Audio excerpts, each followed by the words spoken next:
Salut, je m'appelle Rachel. J'ai 13 ans et je vais te raconter une véritable histoire d'horreur. Sauf que ce cauchemar m'est arrivé dans la vraie vie. Récemment, ma famille a vécu une énorme tragédie. Mon grand-père est décédé. C'était un homme très sociable et un dentiste très connu. Donc, ça a aussi été une grande perte pour beaucoup de gens dans notre ville. Ma mère et mon grand-père avaient toujours été très proches, alors cela l'a beaucoup affectée. Et il n'y avait personne qui pouvait vraiment être là pour elle. Mon père était très occupé par son travail, ce qui ne laissait que moi. Alors, bon... Un jour, alors que je naviguais sur Internet, j'ai trouvé un groupe de soutien pour les personnes qui avaient perdu un être cher.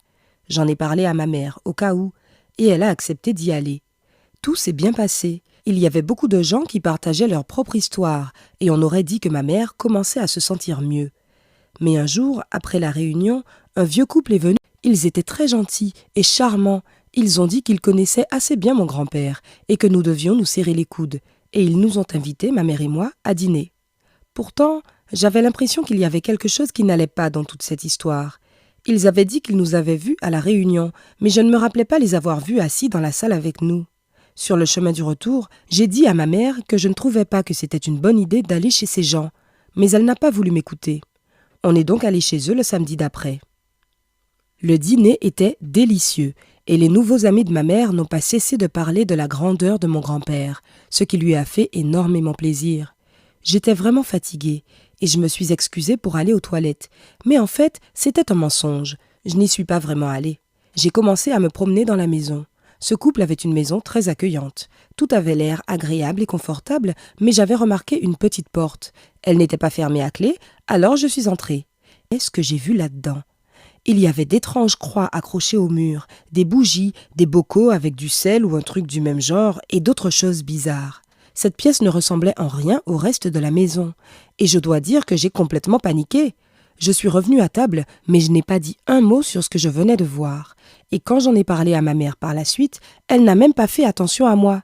On aurait dit qu'elle était fascinée par ces gens. Et ce n'était qu'un début. Ce vieux couple a commencé à venir de plus en plus souvent chez nous. Ils étaient littéralement devenus les meilleurs amis de ma mère, et les seuls même, au point qu'elle ne répondait même plus aux appels de ses anciens amis. Elle voulait passer tout son temps avec monsieur et madame Devon. J'ai essayé de le dire à mon père, mais il ne voyait pas quel était le problème. Il m'a dit que si ça rendait maman plus heureuse, ça lui semblait parfait.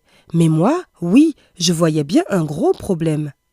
Un jour, j'ai remarqué que la montre en or de mon grand-père avait disparu.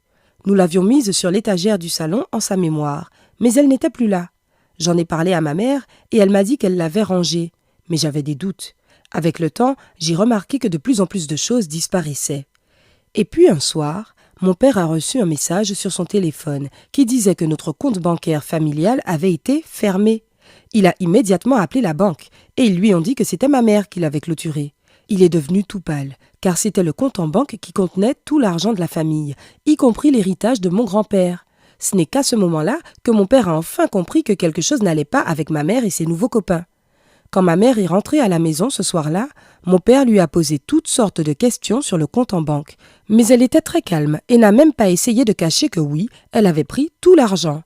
Elle a dit que c'était pour une bonne cause et qu'elle avait une raison qu'on ne comprendrait jamais.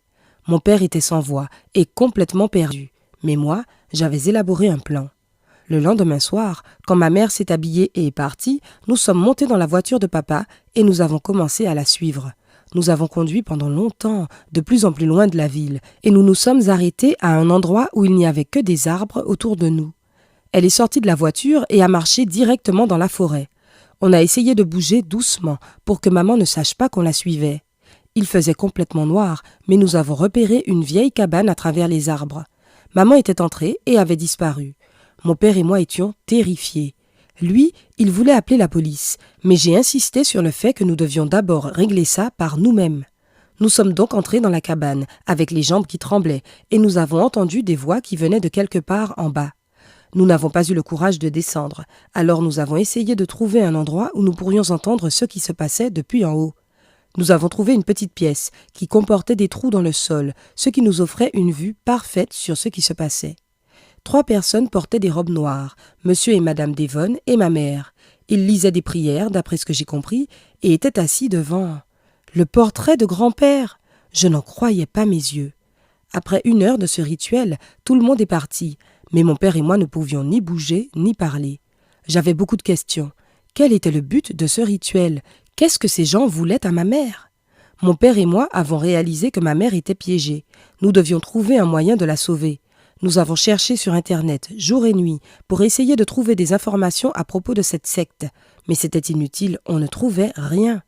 Mais un jour, mon père est rentré très tard du travail. Il est entré tranquillement dans la cuisine et a posé une feuille de papier sur la table. Ma mère l'a regardé et a crié. C'était une photo de monsieur et madame Devon avec une pancarte d'avis de recherche sous la photo. Il s'est avéré que mon père, désespéré, s'était rendu au poste de police et pendant qu'il était là, il avait soudain vu des visages familiers accrochés au mur. Ma mère s'est précipitée vers son téléphone pour essayer de joindre monsieur ou madame Devon. Sans succès.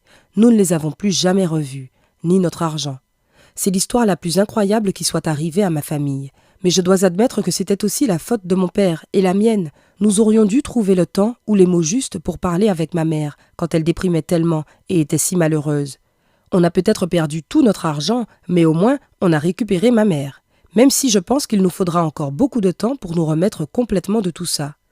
Tu sais ce que c'est d'avoir des amis ou des parents qui se mettent dans le pétrin?